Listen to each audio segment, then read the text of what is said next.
Please welcome to the stage the President of the Republic of Latvia, Edgars Rinkevics.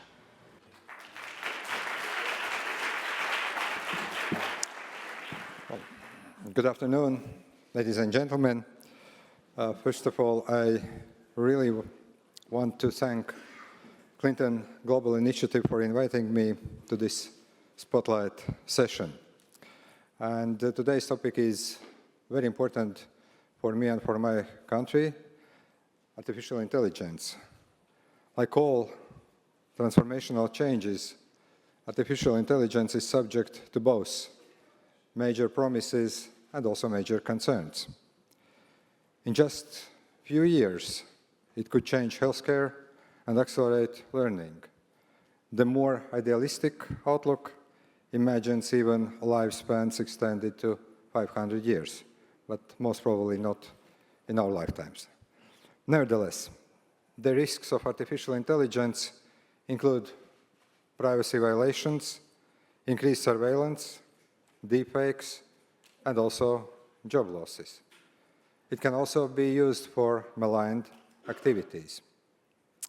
A few days ago, I visited some of the leading companies in AI sector: Google, OpenAI, Grok, and Meta.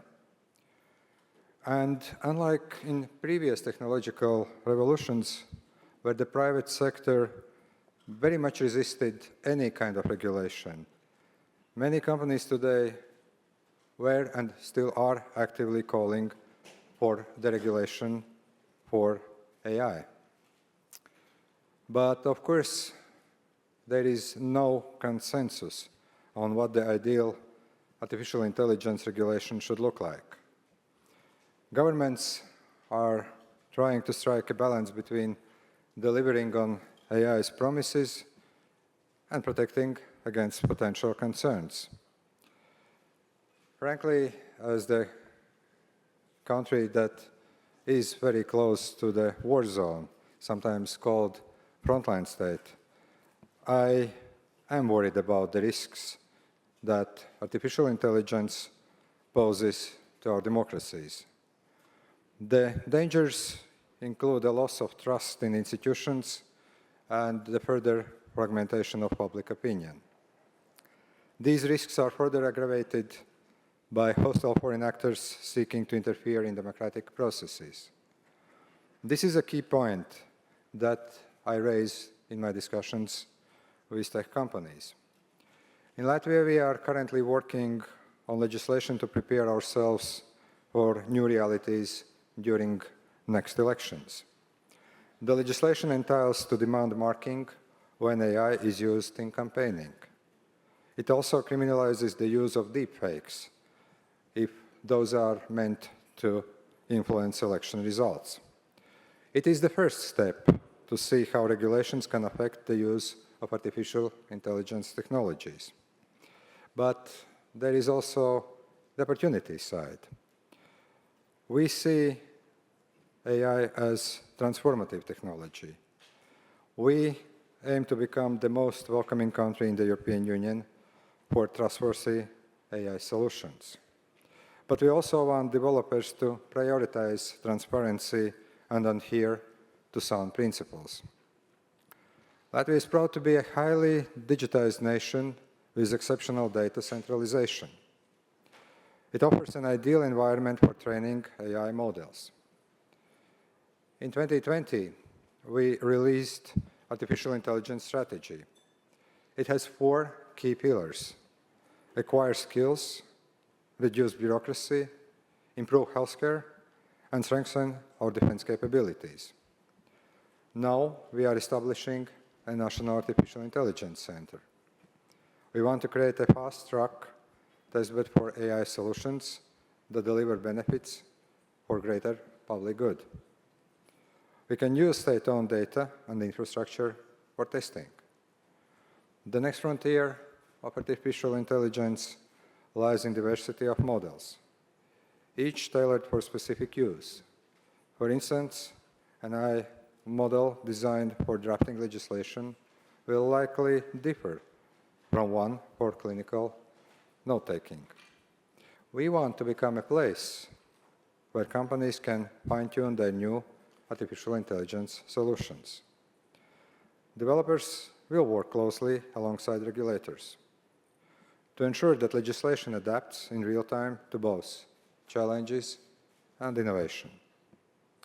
Cooperation across sectors will be vital, and I'm glad to see here representatives from private, public, and non-governmental sectors. This brings the confidence that together we will be able to bring out the artificial intelligence promises and overcome difficulties and concerns we have. Thank you very much.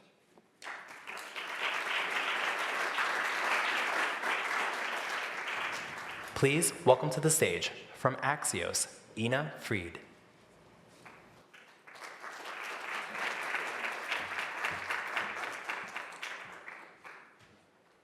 No. Oh, I might. Anyway, just checking. That was a test for you all. So I love that we're having an in-depth conversation around AI. Obviously, we're all talking about AI all the time. One of the things covering AI day in and day out for Axios, I really try and focus on is what are we excited about, what are we worried about, and what is going to take care of itself, and where do we need to put our time and attention? And I'm very thrilled to be joined by our next two speakers, Michael and Brad, who are thinking about this for a couple companies you might have heard of, Microsoft and MasterCard. So, Brad and Michael.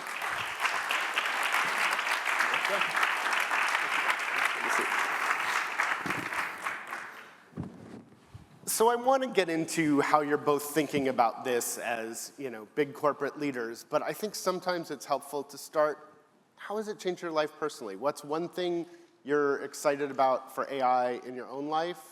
And then we'll get to something you're worried about. What's one way AI has changed your life? All right, so this is not an endorsement of Microsoft, but I actually started using Copilot. We put it out to 8,000 of our employees. I'm one of them.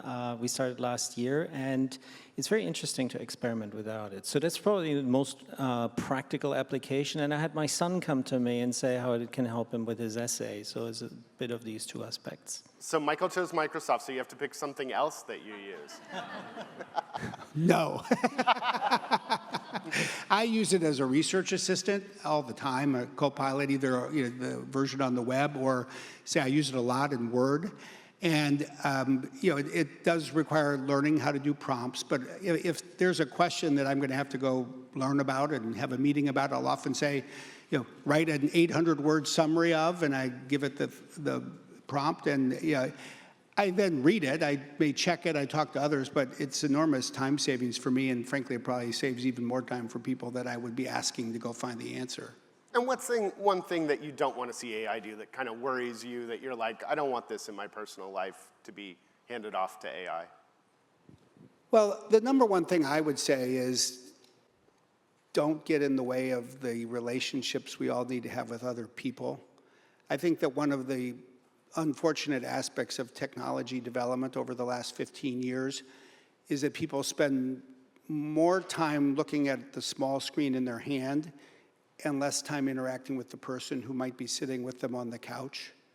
And I just think that's not good for mental health, and it's just not good for personal development, and it's not good for families and relationships, or relationships between colleagues at work as well at times. Like one thing that you don't want to see AI enter? It's hard to imagine a good outcome when AI gets in the way of decision-making, human decision-making. So if the lines blur of this is a particular insight to I should actually make that call, I would be very worried about that. For me, for my colleagues, for the world at large. And that, kind of segues into the business piece, because I do think, this what do we want AI to do and what don't we want it to do is also really critical at the business layer. I mean, I imagine, Michael, let's start with you. I mean, in terms of, there's a million things you could do with AI, and I think a lot of the question is, what are you doing with it? How do you see it helping what it is you're trying to do, particularly in things as we're looking at the broader world? One of the challenges has been the types of credit that you might use to give a credit card in the United States aren't the same data available necessarily everywhere in the world, but AI does open up the possibilities for other kinds of social credit and other types of credit scores. What most excites you about AI? So when generative AI started its path, let's call it 2 years back, and with real scale and impact, there were a few folks inside MasterCard that was like, okay, we got this. We've been using AI for 2 decades, which is true. This is how we keep 140 billion transactions safe, by using machine learning. At the time, it wasn't quite sure what it all could do, but one thing was pretty clear. It's a tool. There was the internet, whatever, 20, 30, 40 years ago, and here's another tool. And how you apply it will decide how impactful and transformative it was, or it would be. The initial conversations were around, okay, let's have it help our technologists to code faster. Fair enough. Many companies do this today, so that we shouldn't spend much time on that. The key question was, how can we use this technology to really use the analytical power they can put to many more people around, exponentially many more people into their hands, and ask them to interrogate that in just natural language? How would that do, and what would it do to a business like ours? There's only 33,000 people in MasterCard, but if we were to put out solutions that make the digital economy safer at large, I'll come to your question on credit score, but safety actually starts with cybersecurity, fraud, and so forth. You can use Gen AI in a very powerful way. You could predict what is the next fraud would be by scanning trillions of data points. That's what we do. We put that out there. The question of bias, fairness, inclusion is absolutely central. So, as a company, we try to power a whole economy, so you got to have everybody in it. And excluding bias, absolutely critical. So here, we didn't have all of the answers, but going out with very clear principles how we would use this technology by saying it has to be inclusive was a starting point. And then you start to build inclusion by design into your product design, as we were using these new technologies for our external-facing products. Specific examples is small business. Small business is the backbone of the global economy, and these companies are generally underserved, and they're therefore excluded from financing solutions and so forth. The unstructured data they have in their small businesses, you can put to good work and have them included. Powerful example. And I want to zoom in actually on 2 of the things you said, because I think they're trickier than they sound. One is on cybersecurity. My sense is some things got easier and some got harder. There was a big shift to, you can use your voice to authenticate yourself. Probably not a great strategy in a world of deepfakes, right? It's a bit of an arms race. Yeah. So we can use artificial intelligence to keep the world of payments, in particular in the digital economy, at large safe, but so can the fraudsters. So staying ahead of that and using our global scale that gives us access to more data to really train our models in a way, on non-personal data I should add, to keep the defenses up, I think is absolutely critical. So if we were not to do that, that would be hard. But you always have to be vigilant. The other day, we used a deepfake exercise with our board. It's good to shock oneself so you can, just You got all their credentials, I assume. Absolutely, yeah. Absolutely. And the other one, real quick, and I know Brad's eager to join in, but I did want to zoom in on a little too, is this idea that you can remove bias or minimize bias. My sense is that's trickier than it sounds too, in that, and this was probably true in the machine learning days too, pre-generative, but I suspect that a lot of data that might give you more insight to your customer also is a proxy for race, education, zip code.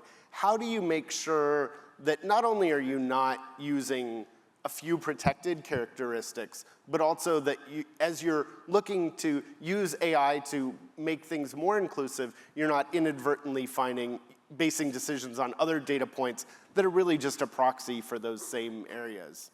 Well, I'll answer that, but I'd first back up a minute, because I actually think that the easiest mistake people make in an organization in contemplating using AI is they start by talking about AI. The best place to start is just talk about the problems you want to solve. Business problems, civil society, and an NGO. And then ask, can AI help? And if so, how? And I'll just give you a very practical example. because I think it fits with why CGI exists. Yeah, there are many countries in the global south that haven't had a census in 15 years. So just think about what it means to do almost any type of government planning when you don't know how many people live in your country and you don't know where they live. And even like with the UN, where we've worked with them on disaster planning, how can you do disaster planning when you don't know where people are? So you know what, it turns out that almost everyone on planet Earth lives in a building. And it turns out that there is real-time satellite data every day of all of the buildings on planet Earth. And it turns out that data scientists, including in our AI for Good lab, were able to sit down with the UN and put the algorithms together and map in real time every day an up-to-date, reliable estimate of where people live. And then you build on that with other problems that you want to solve. So then you get to, okay, what can go wrong? Let me just first say, the number one thing that goes wrong is frankly that people don't start with a real problem. They just start thinking, this is cool, let's go use it. And most projects that fail because people weren't clear on what they were trying to do in the first place. Now, bias is a problem, but there's lots of problems, you know, and it's a very important one. In my opinion, from a technology perspective, it's actually easier to solve in one important way. Bias is called error. If you're a data scientist, you know, a bias is an error rate. And so when people are trained to reduce errors, then you build these incentives. So then you have to decide what are the kinds of bias you're worried about, and then you test them.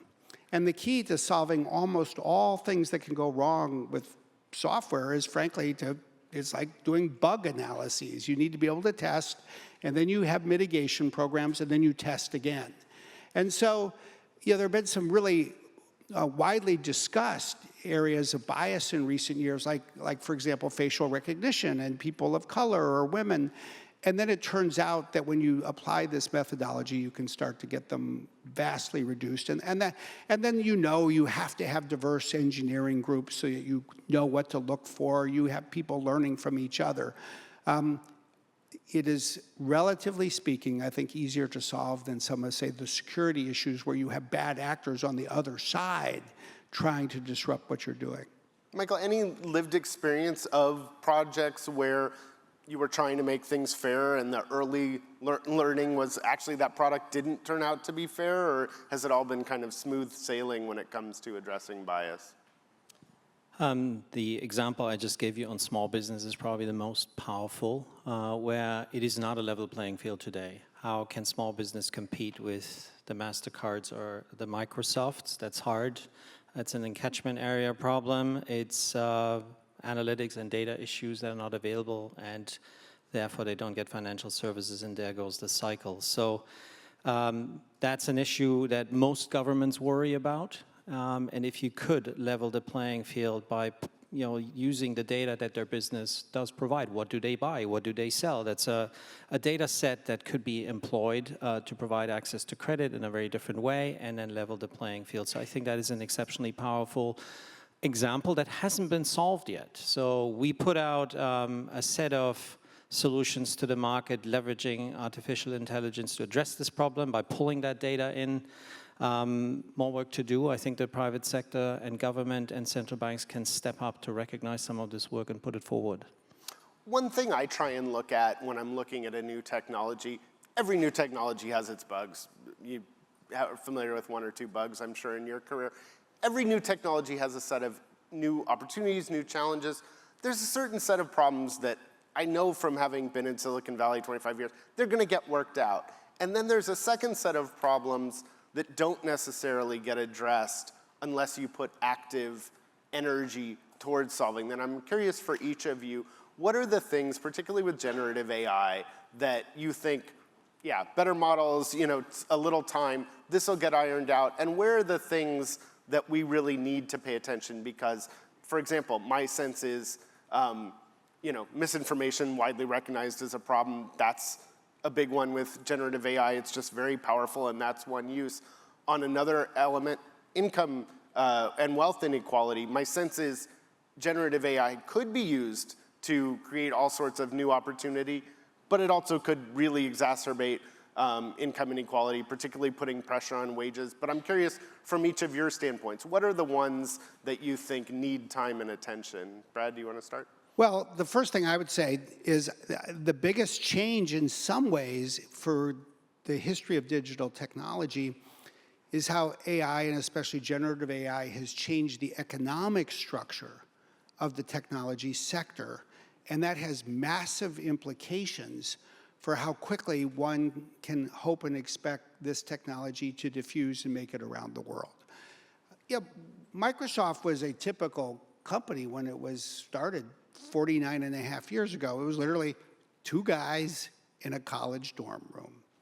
And it's worth remembering that if you want to create a new application that uses AI, I meet people, it's 3 men or women who get a loan from a bank and they're off and running. But cell phones were cheap. They are, relatively speaking, even an iPhone compared to the cost of a data center. You know, PCs were not expensive by that comparison. Data centers are like electric power plants. The economic structure of AI is very similar to the economic structure of electricity. Massively expensive power plants at the bottom of the stack, actually requiring electricity from new sources, to then, chips, train these models, and then you get to the top layer, and just like it was not expensive to basically create and sell the first electric fan, once you could plug it into an outlet in a wall, you have all these applications at the top. So the number one thing I think we have to think about when it comes to the world is just remember, after almost 150 years of electricity, there's still 700 million people that don't have it. There's still 43% of the people in Africa that don't have it. And the fundamental root cause is that economic structure.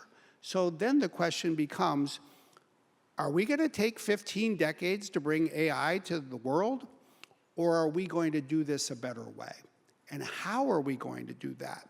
And it really, I think, requires harnessing the economic heft of the private sector, frankly, raising more capital, having a financial architecture, partnering with development banks, having all of this with a proper regulatory structure.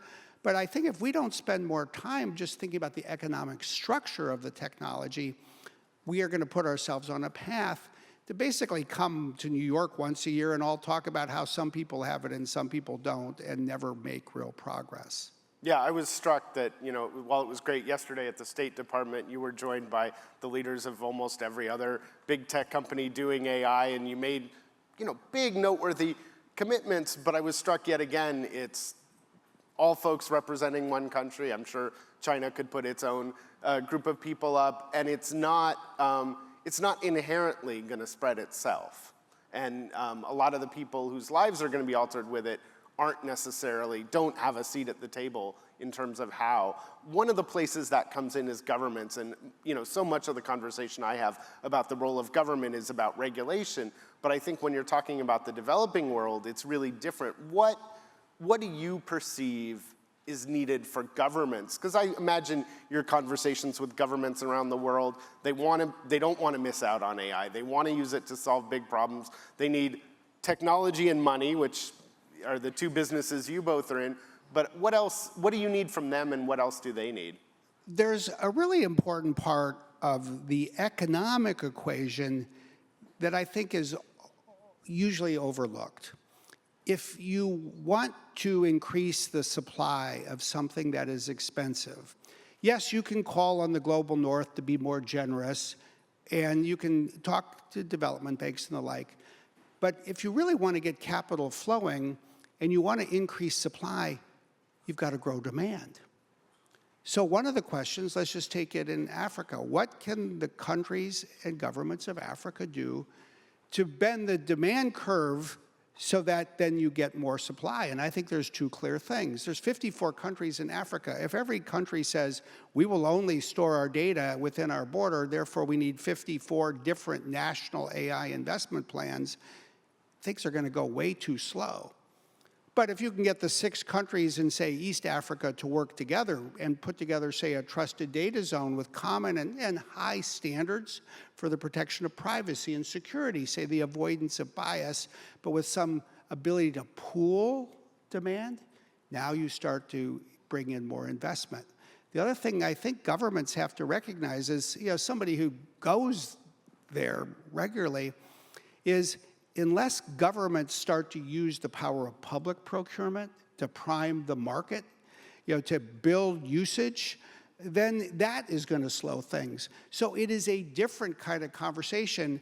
And I will say both, this will not happen in our lifetime, frankly, unless the governments of the world harness the power of the private sector. And equally, I will say, I am not here to say, oh, just let, this become the next era of laissez-faire capitalism. No, we need global governance. We need a regulatory structure. We need NGOs and civil society. But we cannot do this the way it was done for electricity unless we want to repeat what happened with electricity.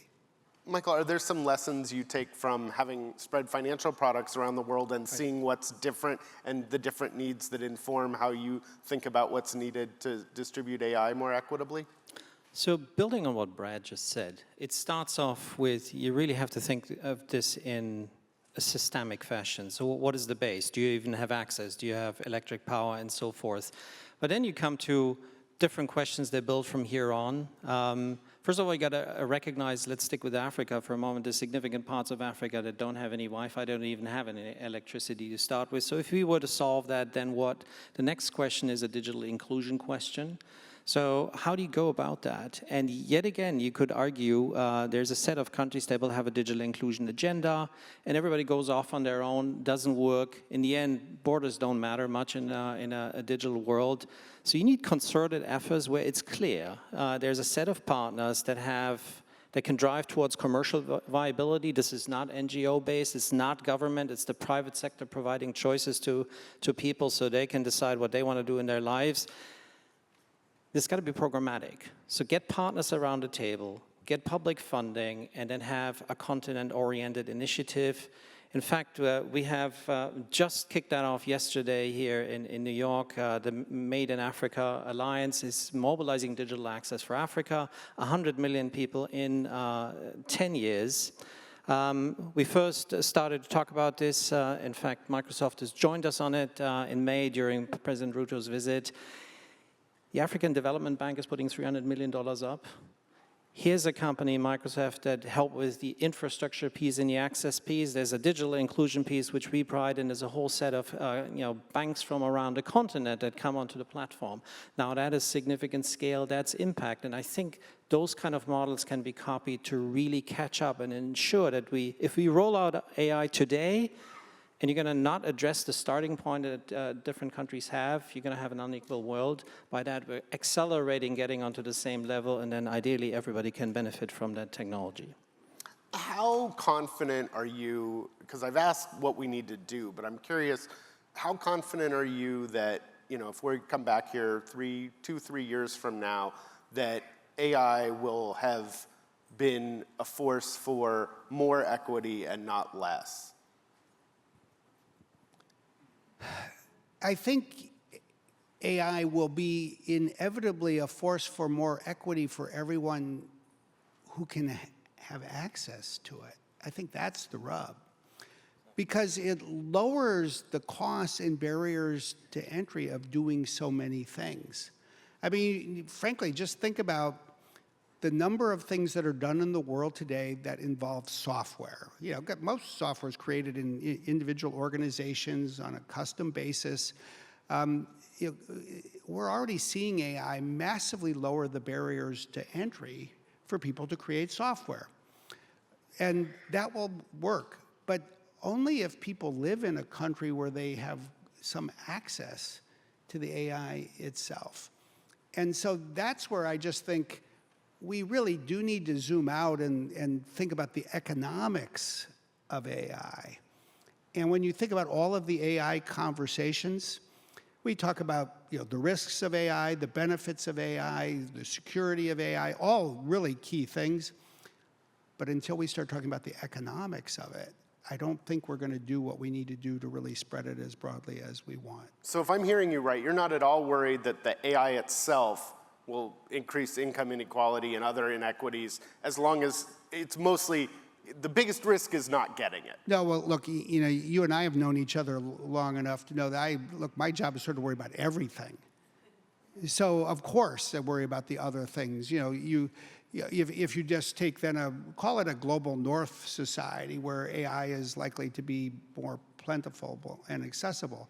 Yes, of course, then you have a whole nother topic. What jobs will be impacted? How will those jobs be impacted? What will it do to wage pressure? In Yeah. particular, generative AI seems to move more people up to the median than it does push the median higher, which I think will put pressure on wages, but.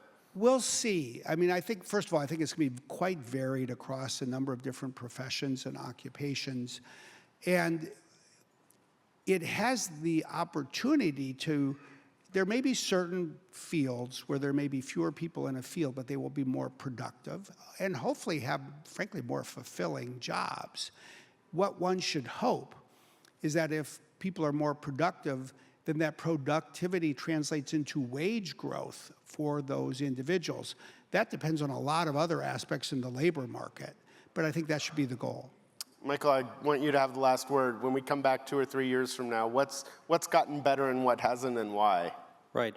The one thing to worry about, so I share the view that Brad had technology and the power of it, if deployed, public, private sector come together, everything we discussed is fine. I think one thing we haven't spent much time on is regulation and what regulation might do to accelerate it or might do the exact opposite. So I think that balance between stifling innovation and setting guardrails needs to be very carefully struck.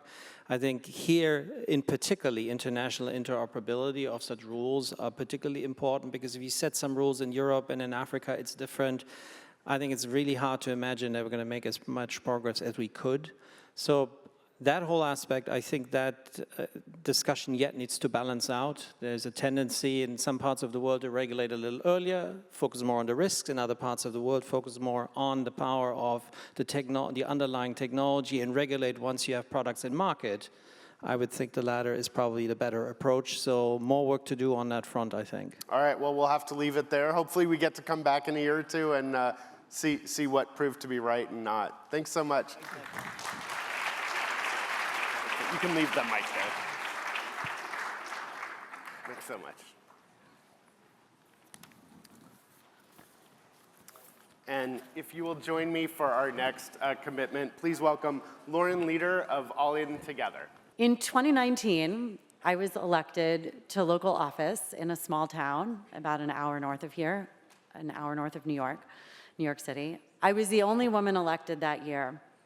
And almost immediately, a social media page popped up that for years fomented nasty, often sexist attacks against me.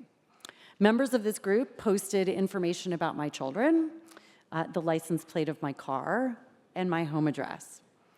Online threats of violence were so intense that at one point I had to leave town. I was advised by local police to leave so that they could patrol my house. All of this for a part-time local elected job in a town of 30,000 where my job was ostensibly potholes and stop signs. Oh, my experience, though, really pales in comparison with what many women all over the world face when they step into the public arena. At all levels of leadership, women activists, candidates, and elected officials are far more likely to face gendered, sexualized, sexist attacks and disinformation. Women of color face even more virulent racism on top of it. Overall, women are more likely to face virtual violence that can lead to real-life violence. The problem is real, and it's having a chilling effect on the participation of women in the public square. Those pushing online attacks have a clear goal. It is to silence and sideline women. And there's some evidence that it's beginning to work. For the first time this year, the number of women running for public office in the United States has declined. My organization, All In Together, which for the last decade has been working to equip and encourage women to participate fully in American civic life, found that from the moment Vice President Harris became the presidential nominee, the volume of racist and sexist disinformation about her increased 50-fold. It'll take time to measure the full impact of that on the election, but it is imperative that we tackle the dark side of virtual content to ensure that women everywhere can participate in political life freely and fairly. The health of democracy truly depends on it. And now, there is a new challenge with the potential to cause further harm: AI-generated deepfake technology. AI tools have become more widely accessible, and as they have, manipulated photos and videos of high-profile women have proliferated. The technology has been used to create pornographic deepfakes and widely circulated, manipulated negative images and even fake voice recordings of candidates that can be nearly indistinguishable from the real thing. Democracy depends on the full and unfettered participation of women, but in this very first AI election in the United States, there are few guardrails on how it's being deployed. That's why we're announcing a Clinton Global Initiative commitment to action. First, we're tracking real and AI-generated disinformation targeting high-profile women in American politics, including candidate spouses, like Usha Vance, for instance, who was also subject to an absolute avalanche of racist and sexist attacks when she stepped into the public sphere. We're issuing weekly reports to raise awareness and urgency. Second, in partnership with Microsoft, thanks to the CEO who was just here a minute ago, we're training women around the country on AI literacy so they have the tools to fight back. This is really essential because women are not powerless in the fight against disinformation, but they have to have the resources to protect themselves. Finally, we're convening stakeholders in tech, politics, and public policy to identify solutions to address the worst of virtual violence against women, and importantly, to ensure that the benefits of AI to our democracy are equally amplified. With your help, we can level the playing field for everyone who steps up to serve while setting the stage for the positive uses of AI now and into the future. Thank you. Please welcome to the stage, from MedStar, Angela Thomas.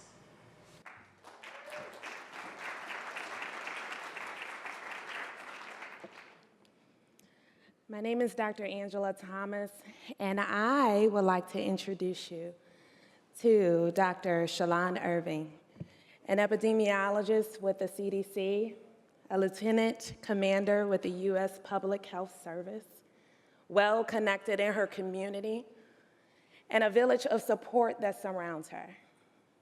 I'd like you to also meet Kira Johnson, a marathon runner fluent in 5 languages, loved beyond measure by her husband and her family. What do these 2 women have in common? Both accomplished, educated, and caring Black mothers who did absolutely everything right in their pregnancy, yet both are no longer with us. Both deaths preventable. I stand here as an accomplished, educated, and caring Black mother myself. And the stories of Dr. Shalon Irving and Kira Johnson and other Black mothers across our country are absolutely devastating. Their stories highlight that it's more than education, it's more than lifestyle, it's more than poverty that can be blamed for why giving birth while Black in this country is absolutely dangerous. Other factors such as bias and discrimination must change in our healthcare system. Change takes time, but our patients can't wait. In MedStar Health, we are working now. Through partnerships through our community, we tailor care for high-risk conditions, we integrate mental health and social services, we meet patients where they are, giving them the resources that they need, and it's working.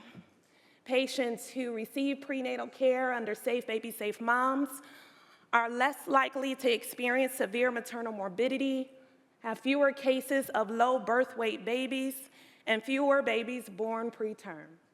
And perhaps the most impactful is that the disparity gap is closing. Black patients are less likely to experience 53% less likely severe maternal morbidity and 60% less low birth weight babies. But our commitment to action tells us we have to do more. Providers are more likely to speak negatively about Black mothers and less likely to give them the care that they need. But artificial intelligence can help us to identify and remove systemic bias in our healthcare system, keeping Black mothers like Dr. Irving and Kara Johnson safe. We are in year 2 of a 3-year commitment to use AI to develop a safety surveillance system which will flag signals of potential bias and remove bias from the care delivery process, helping us reduce disparities in maternal harm. We will develop a minimum viable product and an implementation guide that will be shared with hospitals and health systems across the country, helping to keep birthing individuals everywhere safe, giving them the respectful care that they need and they deserve. We are so grateful to the Clinton Global Initiative for supporting this work and helping us to make so many important connections. I can't wait to speak with each of you about how we can partner together to help keep moms and babies safe. Thank you.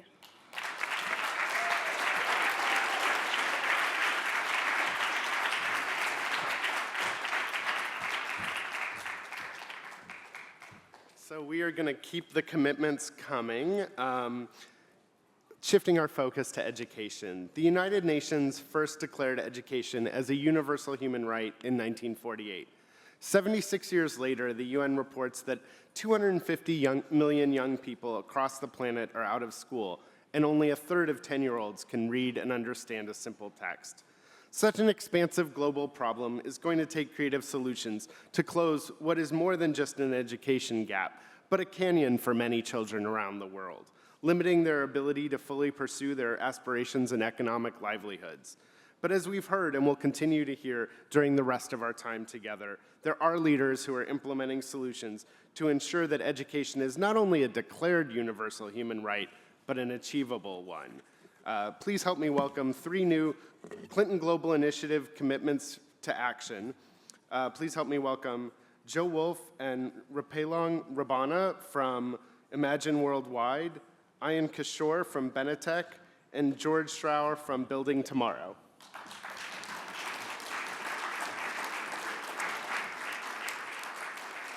These 3 new Clinton Global Initiative commitments are using technology and innovation to expand education opportunities for young people facing various barriers in India and parts of Africa. Benetech is committing to enhance education and employment opportunities for India's blind and visually impaired populations. Over 3 years, Benetech will expand its Sakshirta program to provide more than 5,000 students with digital skills training, access to assistive technology, and employment opportunities. Additionally, 500 educators will receive capacity-building support to foster inclusive education. Building Tomorrow is committing to expand its proven literacy and numeracy Roots to Rise program in Uganda. By 2028, 1 million underserved learners across 2,200 schools will participate in the program's interactive learning camps, which use games and other experiential activities tailored to students' individual abilities to improve learning outcomes. To accomplish this, 3,600 teachers and 7,200 community volunteers will receive upskilling training to lead the program. Imagine Worldwide is committing to transform Sierra Leone and Tanzania's primary education systems and support more than 1 million children using its foundational learning tablet program. This innovative program is solar-powered, operates offline, and uses adaptive software to teach reading and math skills.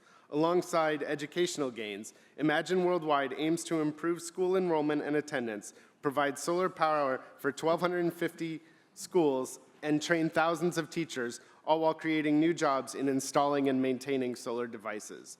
These commitment makers are transforming the educational landscape for last-mile leaders and marginalized communities.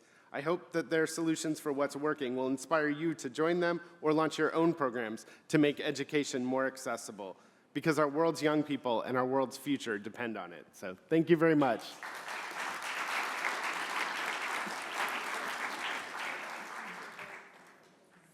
We're going to take a quick picture, and then we will do our next panel.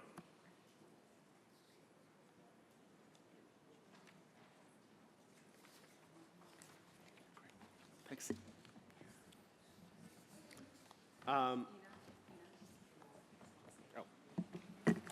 And panel, we have this. Please welcome to the stage Vilas Star from the Patrick J. McGovern Foundation. Good afternoon, everyone. I am this. I step up to the stage with a lightness to my step today, a frisson of excitement and hope. I know maybe not words that you'd think would enter into a room about AI, particularly when we have conversations that tell us how tough things can be. But I'll tell you what's happened in just the last few days. Some things I think have been well publicized and put in the news. Yesterday, we saw companies come together with civil society and make very significant commitments around retraining and reskilling around AI, about making commitments to restoring fairness and transparency to the algorithms we build, voluntary commitments about safety and security, and I think that's quite a good thing. Maybe more important, and maybe less spoken about in these halls, but just 10 blocks away from here, the United Nations came together just 2 days ago to pass the Global Digital Compact. You'll hear a little bit more about this, I know, in the next panel as well from a dear colleague and friend, Carme Artigas. But the Global Digital Compact incorporated in it recommendations from a year's worth of work by 39 experts from around the world brought together by the Secretary General to create a body, the High-Level Advisory Board on AI.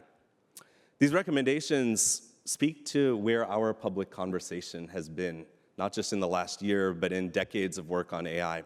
It focuses not merely on making sure that we have independent scientific advisory knowledge and resources that are guiding our public policy frameworks, but also to ensure that we invest in joint capacity building around the world, that we create capital mechanisms to support those who are using AI in meaningful ways.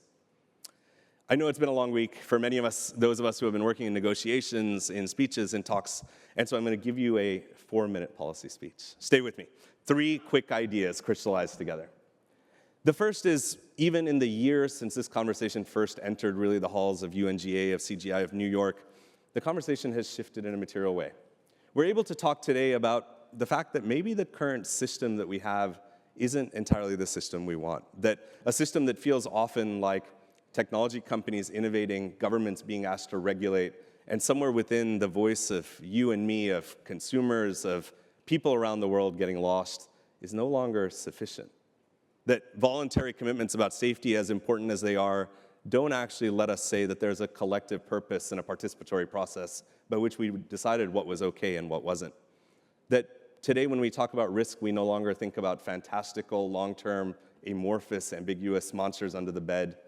Instead, we talk about the real risks of AI systems to human systems, to whether we propagate existing systems of inequality, whether we actually invest in creating new opportunity, whether these systems that we build will make our lives better or worse.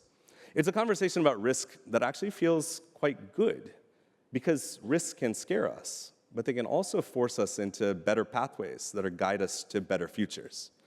So the first point is the robustness of the conversation we have, that AI is no longer just about sci-fi and fantastical visions of a few technologists that tell us what the world might look like, but a shared conversation that we're having about what's possible.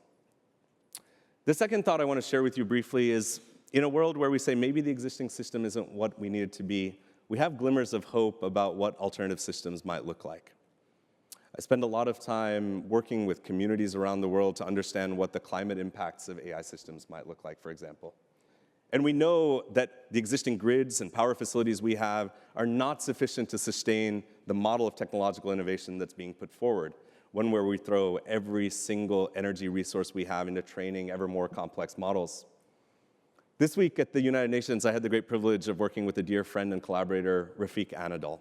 That name, I hope, rings bells for many of you. An incredible artist who recently was just inducted into the permanent collection of the MoMA with an artwork that's trained using generative AI on all of the products of human artistry. But Rafik and I did something different at the UN. We started with 100 million pieces of data, images of coral reefs and natural biomes around the world, each individually sourced with the consent of the communities that are stewards of that data, the most ethically sourced collection of climate data in the world. We used that data to train a machine learning model, one that created amazing pieces of art, but trained exclusively using renewable power, trained on the grid when excess energy was possible, demonstrating that we can create frontier models of AI that have an entirely different climate profile and impact than what we have come to expect from commercial AI models.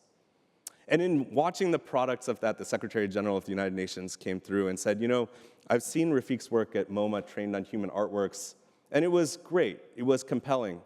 But there's something about this model that takes natural images from around the world and shows it back to me in a different way that feels much more appealing. What the Secretary General was getting to was that AI that intermediates how we look at the world around us actually connects us back to our sense of place on a planet, a beauty that exists in the world around us, a totally pre-digital and analog expression of how we connect to our world, that AI can be used to connect to our creativity, our inspiration, our place in the natural world. There's a possibility to build alternative ways to create AI. It doesn't just have to be technology companies advancing for technology's sake, but rather one that incorporates our concerns about our planet, about the dignity and participation, the ethical consent of communities around the world, that lets us build beautiful things that also allow us to create data sets that train predictive models around climate interventions, that let us gauge what our effects will be as we think about different ways to secure the future of our planet. The last point is this. If we understand that the models that exist out there aren't sufficient, that we have hope for new models to create, we also recognize what Martin Luther King Jr. called the fierce urgency of now. That in a year, the conversation around AI has changed so much that we know that today we need to come up with new mechanisms, and we don't have the luxury of thinking about them, of talking about them, of iterating them. Instead, we need to invest resources in the kinds of communities that are pushing frontier answers. Today, I come to you on behalf of a foundation, the Patrick J. McGovern Foundation, that invests in community capacity around the world. We don't think about it as how do we do simply more skills training or build more access to compute. We think about a structural transformation and who feels agency in participating in the digital future. Who are the people who will be our engineers and architects? Sure, but also our humanists, our philosophers, our historians, our anthropologists, who are equipped to participate in making decisions about how we build AI for good. It's a calling that I hope we can all take as we leave this room, to recognize that as wonderful as comments are from our technology leaders, as wise as they might be when they speak about what the technological potential of what they build is, I have deep confidence, not in the technology, but in our human institutions and our processes and our creativity, our innovation, our capacity to build human systems around AI that create a better future for all of us. Thank you all very much. I'm excited for the panel ahead. I look forward to our work together. Thank you.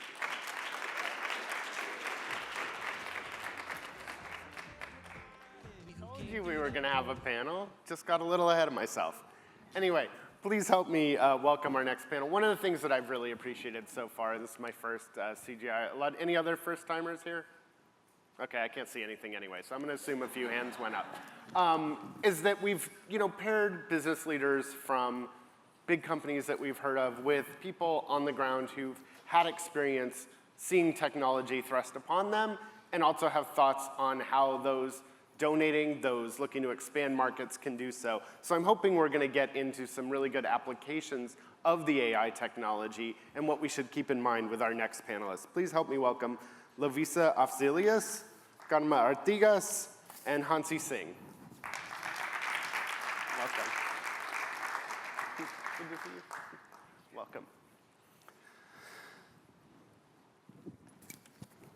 So each of you are in different fields, so we're going to have a little bit of a start out with, a little bit in each of your fields, but I'm hoping we're going to be able to draw this together, because again, one of the things I've really appreciated in my first CGI is, talking to, I just got done talking to Brad and Michael from Microsoft and MasterCard. Earlier today I was talking with Cisco, but also with people that have experience, again, who've been on the receiving end of these technology programs and have both benefited but also seen some of the challenges that sometimes aren't foreseen by companies that have good intentions and are investing money.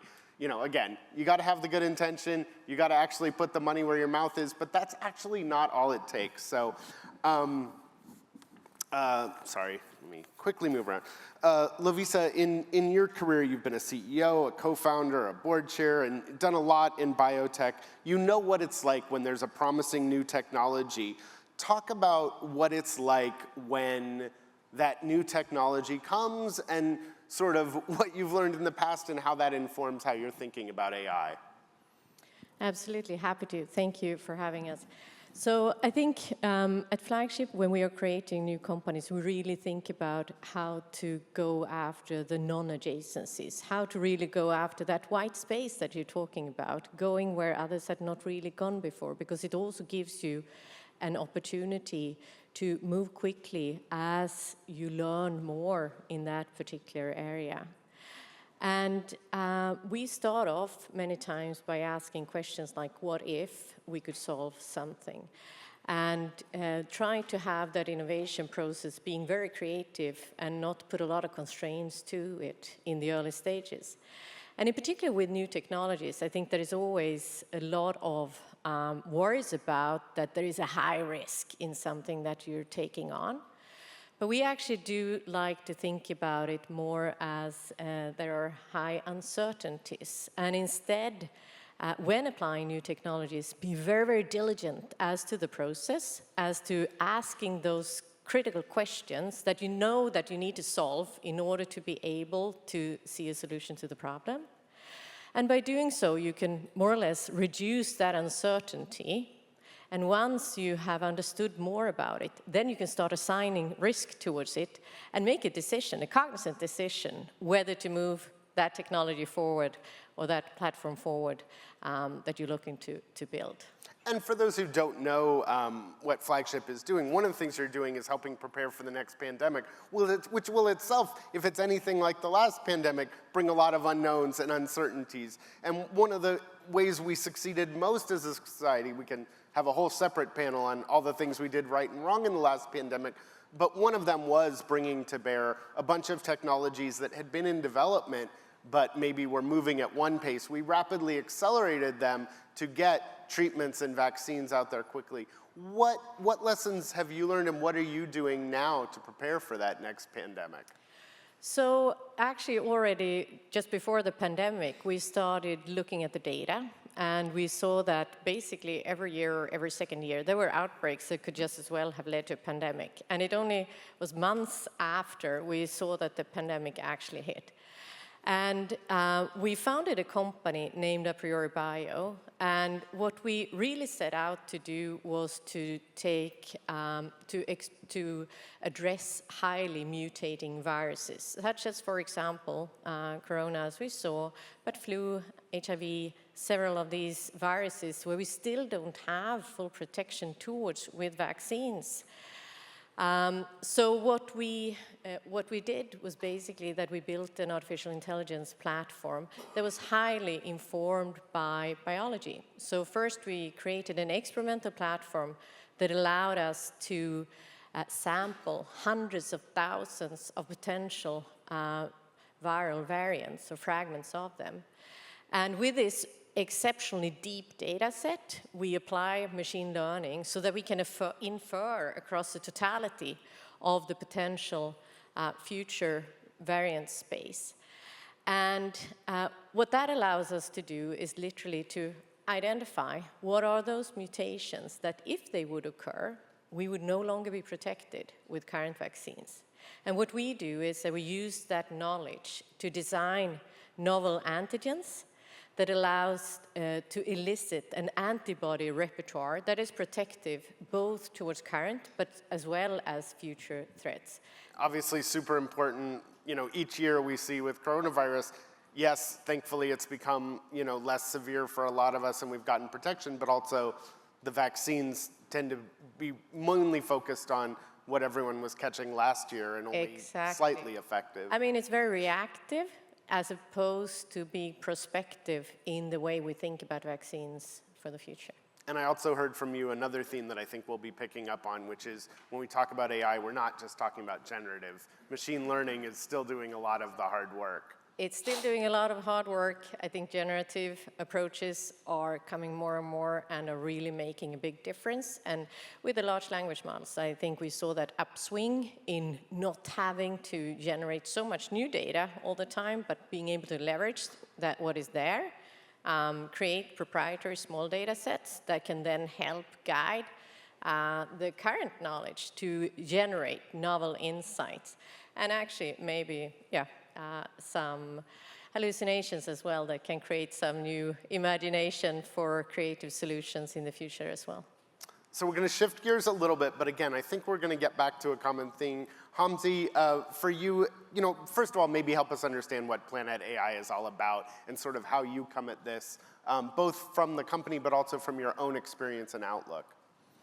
Yeah, so I'm an Earth Systems scientist, and so Planet AI is a startup. We specialize in forecasting. So what we do is we forecast beyond conventional weather. So if you look on your weather app or you go to the Weather Channel, you'll usually see forecasts that are up to 2 weeks. So our forecasts are from 2 weeks into the future all the way up to 5 years into the future. So we're looking deep into the future. When we look deep into the future, you can't do day-to-day forecasting, but you can do conditions, environmental conditions that are really critical for so many environmentally vulnerable industries, like agriculture, like supply chains, like energy, anything related to commodities. And so the AI element of this is that if you want to be able to produce forecasts like this in a really efficient way that is actionable to the real world and doesn't live in a sort of physics-based model, sort of biased world, you really have to use AI. And so AI is really sort of a fundamental part of our company and how we do what we do. So help me understand what AI can and can't do, and maybe in answering it in this specific context, because I often wonder when we're modeling climate, how much are we modeling how much of our future modeling still includes old assumptions that aren't true? For example, it seems to me, we can't possibly be taking into account the fact all the wildfires and all the different climate effects that we're already experiencing that are then going to influence the conditions further. Does AI really let us get a picture? I'm not sure we can handle the full picture, but I think we need the full picture. Are we getting that with AI, or is there still a lot of them that the models are missing because they're based on what was happening day in, year out for hundreds of years, but not the last 5 or 10 years? Yeah, absolutely. So this is where a combination of past observations that you can train the AI with, plus physics-based model output that you can also train the AI with. And those physics-based models, they are beasts. Like the model that I use, which is the Community Earth System model, developed at NCAR, funded by NSF, it is a 2 million line of code model. And so literally, we run it on supercomputers. It takes sort of millions of core hours and hundreds of thousands of processors to run. And we do this, and every few years, the IPCC puts out a big report on this. These are the kinds of models, we call them the kitchen sink models. They have everything in them. The problem is that when it comes to traditional weather forecasting, those particular AI models, they only use data from the past. So for example, if you only had past data to train on, then you would miss, for example, the fact that weather is becoming more and more extreme, that some extreme weather event that used to happen 1 in 100 years, it is now happening 1 in 5 or 1 in 10. And so because of that, those weather models have those limitations because they're only trained on historical observations. In our modeling, we train not only on historical observations, but we also train on the output of physics-based models that, as I said, they are the kitchen sink models. They have the wildfires, they have the full carbon cycle, they have peatlands, they have everything. They could have more. So I'm also on a development team for these models, and people talk about all sorts of crazy things that they're going to add into the models, like, melt ponds on sea ice, for example. We literally had a workshop on melt ponds on sea ice, which you would think is how important is that? But it is, right? Because the Earth system is teleconnected. It's this huge, complex thing. But AI is so good at finding patterns in data that because of that, we can create emulative models with AI that rival in speed, in versatility, and in ability to find patterns, and therefore forecast volatility, what we're able to do with physics-based models. So Carme, we've heard two specific, we obviously need that. We've heard two specific examples of this very broad technology that you've been working on the governance structure. In your current role, you led the 38 members of the UN AI Advisory body, which if you don't know, they put out an interim report in December. I think the final report just came out. Talk a little bit about who's on this commission, the output. Is it representative enough? Because I've heard both this week. I've heard we need to hear from more people, and the more people you have, the harder it is to get what we need. So help us understand who came up with it and what did y'all find? Yes, thank you, Ina. So yes, we have just seen a good example of how AI can be so transformative and solve most of the long-term problems we have not been able to solve only with human intelligence. So we all know that it's a very powerful tool, very transformative, but we must admit that it's in the hand of very few powers, and that we must ensure that all the opportunities are equally distributed. And with this concern, the Secretary General, Antonio Guterres, decided on October last year to set up an advisory body to try to reflect on if there was a need or not to find mechanisms, new mechanisms, to govern AI at a global level. Because we are all aware that if that powerful technology is left ungoverned, potentially harms that we can have, not in the future, but even today, probably we don't have time to revert them back. With climate change, it's so easy to kick the can forward, no? Because, well, next generation, we pass the problem to next generation, but not on AI. So he decided to call for experts. More than 1,200 experts presented their bios. 39 were selected. Very diverse group of people in terms of gender, global north, global south, but also multi-stakeholder bunch of people representing 33 countries. 39 people were at the final group, but also from academia, from social scientists, social society, activists, big tech, policymakers. So that was very, very representative. I had the privilege to be the co-chair of this group. Vilas Dar was also a member of my team, but also Abeba Burgen, who is from Mozilla Foundation. So very, very diverse group of people that I, as a co-chair, I can tell you, because the discussions were very, very hot, because we tried to get a consensus on what was the diagnosis. If you don't have a good diagnosis, you cannot find a good solution. So the diagnosis was that there is an important global governance deficit on AI in three most important aspects: lack of inclusivity and representativeness. Sorry, I'm a Spaniard.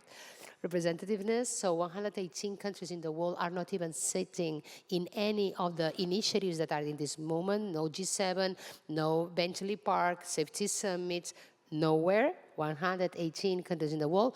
Oh, what a surprise. Most of them in the global south. Lack of accountability. All these technologies are absolutely a black box because they are not developed in the academia, so they are not obliged to publish. So it's under the R&D teams on private companies, which are not disclosing all the potential opportunities, nor the potential problems. And I would say, yeah. And the other is lack of implementation.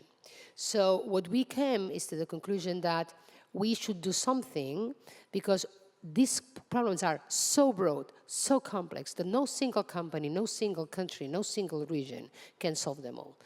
Apart from these 39 brilliant minds that I had the privilege to work with, we had made more than 75 consultations with more than 2,000 experts all over the world. And we have been present in more than 45 conferences, gathering on-site feedback. So we're very, very confident that our recommendations are very well balanced, and we gained that visual consensus. The reality is that we presented the final report last Thursday with 6 recommendations, and they were approved last Monday in the Global Digital Compact and the Pact for the Future. So that means that this is no longer an assessment of some people who, by the way, each of us, because I was a former state secretary in Spain for digitalization and AI and one of the key regulators on the European AI Act, no one of us has worked and nothing less than our own personal capacity. So I was not representing Spain. My co-chair, James Manica, vice president of Google, he was not representing Google.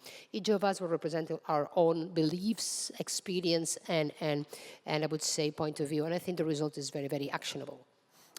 So I'm one of the people, I see a lot of potential in AI, but I think we can only get there if we look at the very real risks. And you're right, we don't have time to talk about them all. I already see we only have about 5 minutes left. But I wanted to highlight one that you pointed out because I don't think it's one that gets talked about as much. So we hear a lot about the killer robots. I think it's important to have that conversation, but it's important to have it separate from a lot of the things that are near.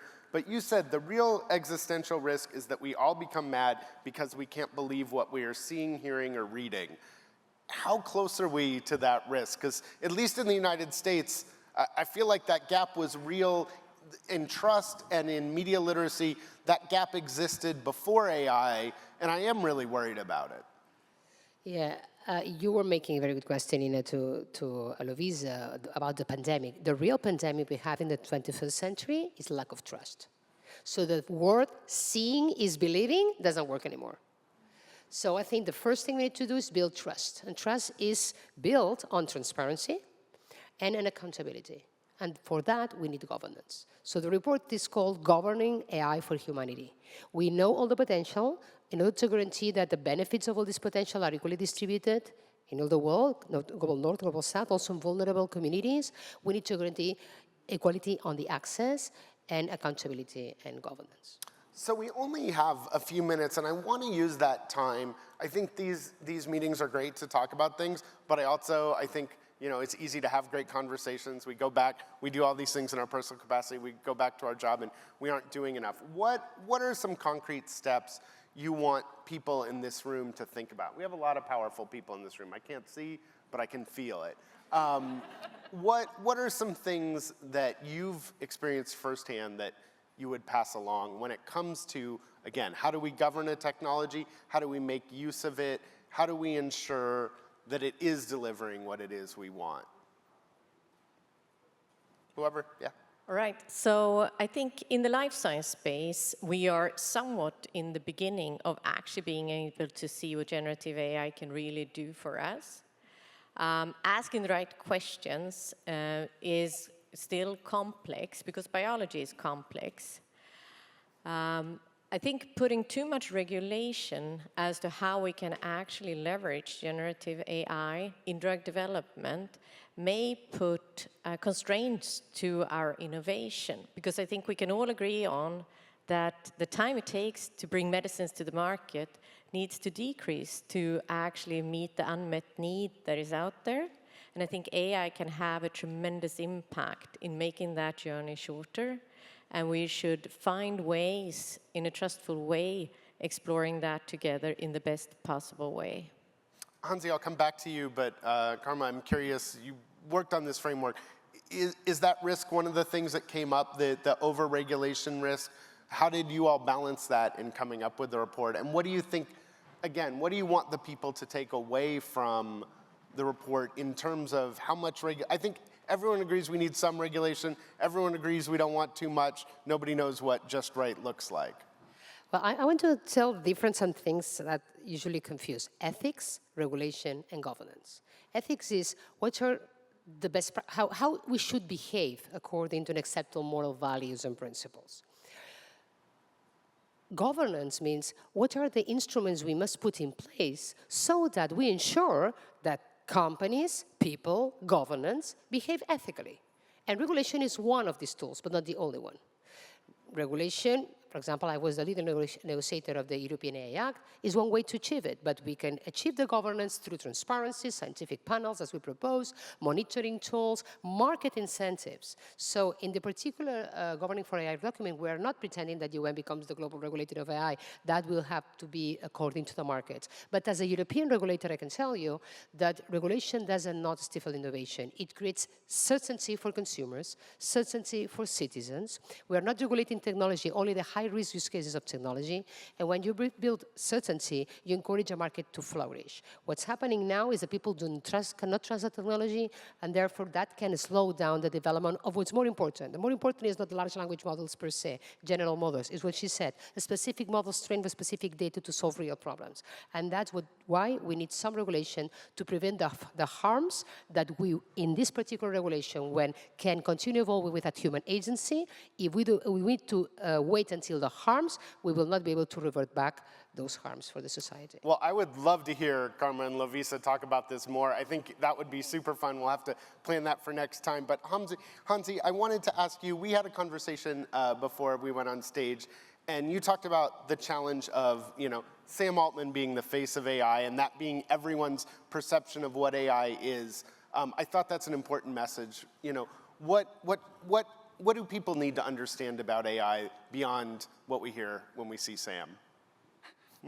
Beyond Sam. In 25 seconds. Yeah. So in 20 seconds.